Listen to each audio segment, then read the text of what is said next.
আসসালামু আলাইকুম। বিরিভিউজ ইনফোটেনমেন্টে স্বাগত জানাচ্ছি। আমি শরফি দিবা। ন্যাটো সদস্য হওয়ার পরও এখনও ইউরোপীয় ইউনিয়নের সদস্য হতে পারেনি তুরস্ক। তুরস্কের কৌশলগত গুরুত্বের স্বীকৃতি দিলেও নানা স্বার্থের দ্বন্দ্বের কারণে তুরস্ককে সদস্য পদ দিতে গড়িমসি করে আসছে ইউরোপীয় ইউনিয়ন। ইউরোপের নিরাপত্তা ও প্রতিরক্ষার ব্যাপারে ন্যাটোর সাথে মিলে এখন যে সহযোগিতা প্রকল্পের পরিকল্পনা চলছে, সেখানে চালকের আসনে বসতে চায় ইউরোপীয় ইউনিয়ন। কিন্তু ইউরোপীয় ইউনিয়নকে কিছুতেই সেখানে বসতে দিতে রাজি নয় তুরস্ক। ন্যাটো সদস্য পদের শক্তিকে ব্যবহার করে ইউরোপীয় ইউনিয়নকে ঠেকানোর ব্যাপারে তারা বদ্ধপরিকর। বিস্তারিত থাকছে হায়দার সাইফের প্রতিবেদনে।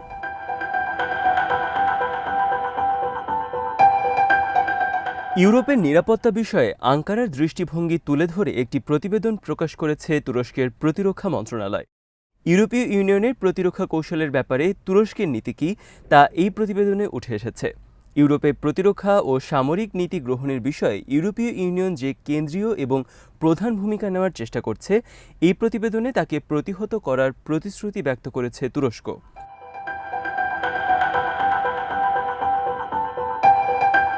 ১০৮ পাতার এই প্রতিবেদনটিতে তুরস্কের লক্ষ্য ও উদ্দেশ্য এবং অন্য দেশের ব্যাপারে তাদের সামরিক নীতি তুলে ধরা হয়েছে।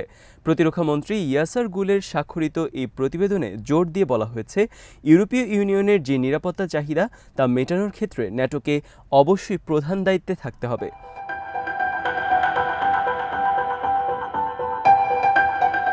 ন্যাটো সদস্য হলেও তুরস্ক ইউরোপীয় ইউনিয়নের অংশ নয়।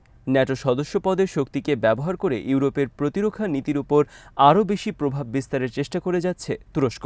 কারণ ন্যাটো সদস্য হিসেবে তাদের ভেটো দেওয়ার ক্ষমতাও আছে। ওই প্রতিবেদনে গুলের বলেছেন, ন্যাটো আর ইউরোপীয় ইউনিয়নের মধ্যে সম্পর্ক জোরদার হলে তুরস্কের কোনো আপত্তি নেই, কিন্তু এই ধরনের সহযোগিতার ক্ষেত্রে ন্যাটোকে অবশ্যই নেতৃত্বের জায়গায় রাখতে হবে।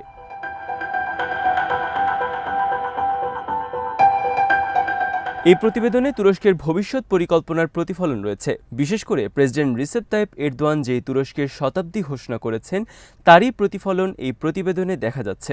গুলেরের মতে, তুরস্ক এরই মধ্যে নিজেদের বৈশ্বিক শক্তি হিসেবে প্রতিষ্ঠিত করেছে, কারণ লিবিয়া, আজারবাইজান, কাতার, সোমালিয়া, কসোভো এবং বসনিয়া হার্জেগোভিনার মতো দেশগুলোতে তুরস্কের সামরিক ও প্রতিরক্ষা শক্তি মোতায়েন রয়েছে।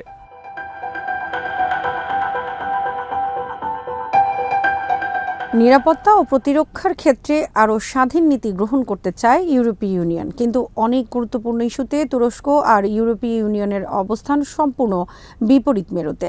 সেজন্যই ইউরোপের নিরাপত্তা ইস্যুতে ইউরোপীয় ইউনিয়ন থেকে দূরত্ব বজায় রাখছে আঙ্কারা।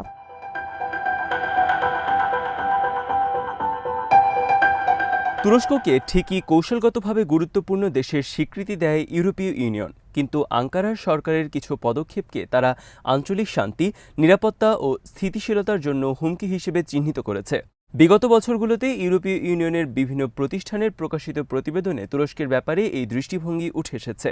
এর মধ্যে অন্যতম হল ইউরোপীয় ইউনিয়নের সদস্য দেশ সাইপ্রাসের ব্যাপারে তুরস্কের নীতি। ১৯৭৪ সালে তুরস্কের সামরিক বাহিনীর হস্তক্ষেপের পর থেকে সাইপ্রাস মূলত টার্কিশ ও গ্রিক এই দুই ভাগে বিভক্ত হয়ে আছে।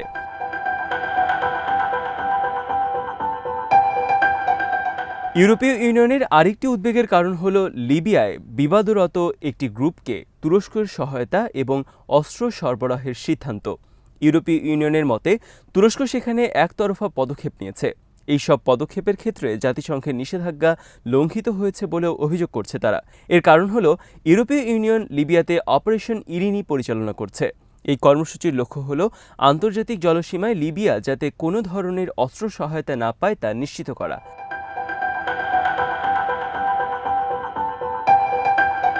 তুরস্কের বক্তব্য হল, অপারেশন ইরিনি খুবই ভারসাম্যহীন কর্মসূচি।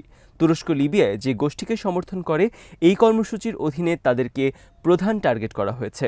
এছাড়া লিবিয়া সরকারের সাথে তুরস্কের যে সামরিক ও প্রতিরক্ষা চুক্তি রয়েছে এবং নৌসীমা সীমিত রাখার ব্যাপারে যে বোঝাপড়া রয়েছে, ইউরোপীয় ইউনিয়ন তাকে নিজেদের নিরাপত্তা ও প্রতিরক্ষা নীতির জন্য হুমকি মনে করে।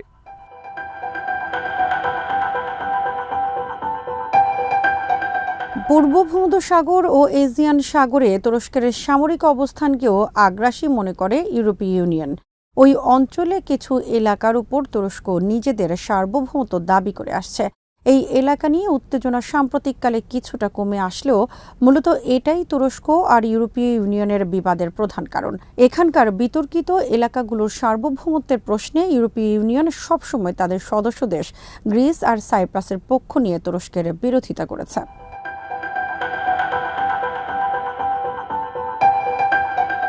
মধ্যপ্রাচ্য ইস্যুতেও তুরস্ক আর ইউরোপীয় ইউনিয়নের অবস্থান ভিন্ন। ইসরায়েলের গাজা যুদ্ধের ব্যাপারে তাদের দৃষ্টিভঙ্গি আলাদা। ইসরায়েল গাজায় এখন যে গণহত্যা চালাচ্ছে তার নজির ইতিহাসে খুব বেশি পাওয়া যাবে না। কিন্তু ইসরায়েলের পক্ষ নিয়ে ইউরোপীয় ইউনিয়ন হামাসকে সন্ত্রাসী সংগঠন ঘোষণা দিয়েছে। কিন্তু তুরস্ক হামাসের যোদ্ধাদেরকে মুক্তিকামী মনে করে, যারা ইসরায়েলের দখলদারিত্ব থেকে নিজেদের মাতৃভূমিকে রক্ষার জন্য লড়াই করে যাচ্ছে।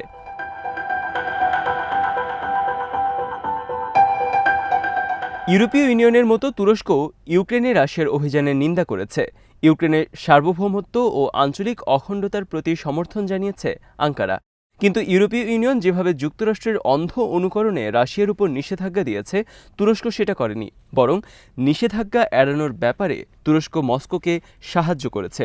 এমনকি রাশিয়ার তহবিল রক্ষা এবং তাদের ধনিক শ্রেণীর অনেককে জায়গাও দিয়েছে তুরস্ক।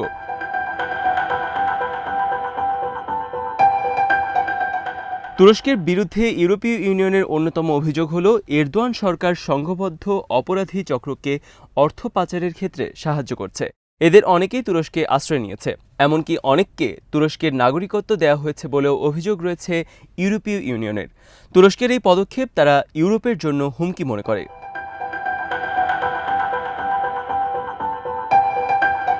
তুরস্কের প্রতি ইউরোপীয় ইউনিয়নের এই বিমাতা সুলভ মনোভাব তাদের বিভিন্ন সংস্থার প্রতিবেদনেও ফুটে উঠেছে।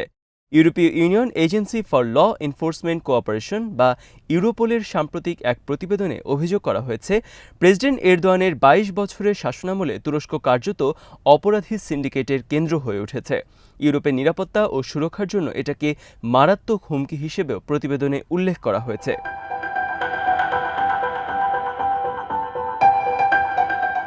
ইউরোপের বিভিন্ন দেশে তুরস্কের যেসব নাগরিকরা বাস করছে তাদের উপস্থিতি নিয়েও প্রশ্ন তুলেছে ইউরোপীয় ইউনিয়ন। ইউরোপীয় ইউনিয়নের বিভিন্ন সদস্য দেশের অভ্যন্তরীণ বিষয়ে তুরস্কের সরকার হস্তক্ষেপ করছে বলে অভিযোগ করেছে তারা।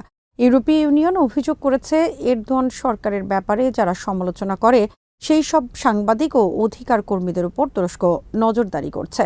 ইউরোপের বিভিন্ন রাজধানীতে তুরস্ক প্রবাসীদের বিরুদ্ধে রাজনৈতিক উদ্দেশ্যে ভুল ও মিথ্যা তথ্য ছড়ানোর অভিযোগও করেছে ইউরোপীয় ইউনিয়ন।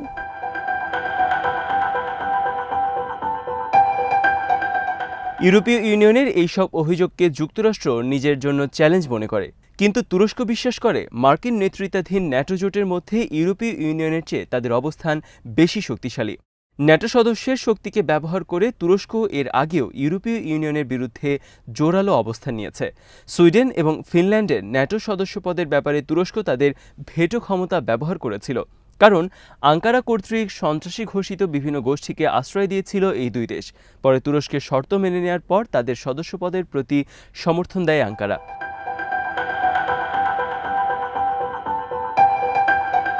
ন্যাটো সদস্য পদের শক্তিকে কার্যকরভাবে ব্যবহার করে এরদোয়ান সরকার বেশ কিছু ইস্যুতে তুরস্কের নীতি বাস্তবায়ন করেছে। যেমন তুরস্কের সামরিক বাহিনীর অস্ত্র আমদানির উপর পশ্চিমারা যে নিষেধাজ্ঞা দিয়েছিল সেটি তুলে নিতে পশ্চিমাদেরকে বাধ্য করেছে এরদোয়ান সরকার।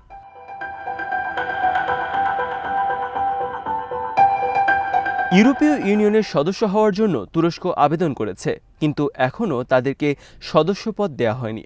স্বাভাবিকভাবেই ন্যাটোর মধ্যে তুরস্কের যে প্রভাব তা ইউরোপীয় ইউনিয়নের নেই। সেই কারণেই ন্যাটো আর ইউরোপীয় ইউনিয়নের যে সহযোগিতা প্রকল্প তাকে খাটো করে দেখতে চায় আঙ্কারা। এই নিরাপত্তা ও প্রতিরক্ষা সমীকরণের মধ্যে ইউরোপীয় ইউনিয়নের অবস্থান কোনোভাবেই যাতে প্রধান হয়ে না যায় সেটা নিশ্চিত করার চেষ্টা তুরস্কের সবসময়ই রয়েছে। তুরস্কের প্রতিরক্ষা মন্ত্রণালয় ২০২৪ সালে যে প্রতিবেদন প্রকাশ করেছে সেখানেও তাদের এই দৃষ্টিভঙ্গি নতুন করে ফুটে উঠেছে।